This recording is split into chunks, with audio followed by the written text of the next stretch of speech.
Ayan, flexing may bombastic Diefenbach. Yeah. So, eto, ginagawa ko lang na what do you call it? Nadaanan ko lang pala yung Diefen namin na medyo pangit na yung tayo.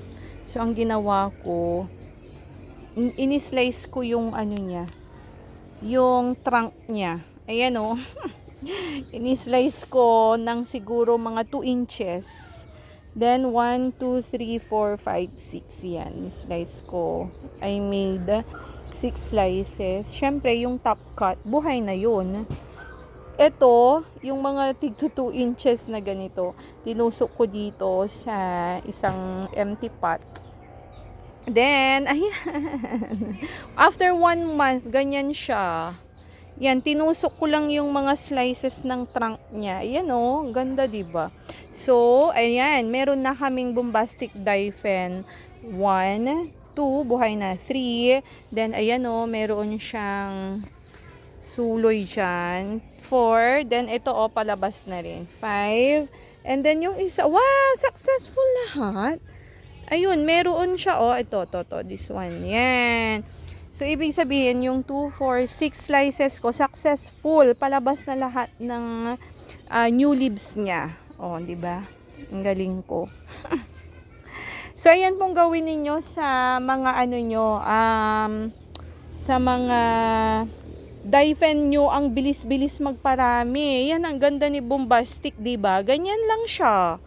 So, gumanda na rin yung top cut. Wait lang, hahanapin natin yung top cut kasi tinanim ko yon. Pangit na yung tayo. And then, itinanim ko. Ini-slice ko pala yung trunk niya. Then, ito na siya. So, ayan. Sige, parang hindi ko alam kung saan ko nilagay yung top cut. Pero ito, ayan, focus po tayo dito. Ang ganda. Ayan, pag ganyan, na-happy ako kasi, tingnan nyo naman, so nice. Alam ko si Bombastic Diefenbach. Yan, so happy ulit with my new propagation.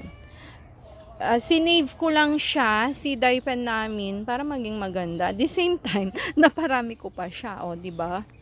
So, ang main purpose ko talaga is pagandahin siya. So, ayun ayan, pwede kong ibenta nga ito kahit tig 50 pesos, ang ganda. Pero noon, napakamahal ni Bombastic. Bumibili ako ng Bombastic noon, nasa 500, 800. Then, papaship ko pa dito, ang laki ng shipping fee. Pero marami na kaming ganitong ngayon. Kasi ganito lang magparami, yan, try nyo po. Kahit na anong Diefen. Ito yung mga other propagations ko nga yan di ba?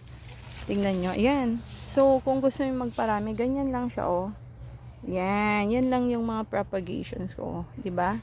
So, ito common na Diefen pero super pretty siya. So, ito pala si top cut na Diefen. Di ba? Gumanda siya. Nilagay ko pala dito sa pot na ito, So, pwede pa ngang makat siya kahit hanggang dito, pwede pa.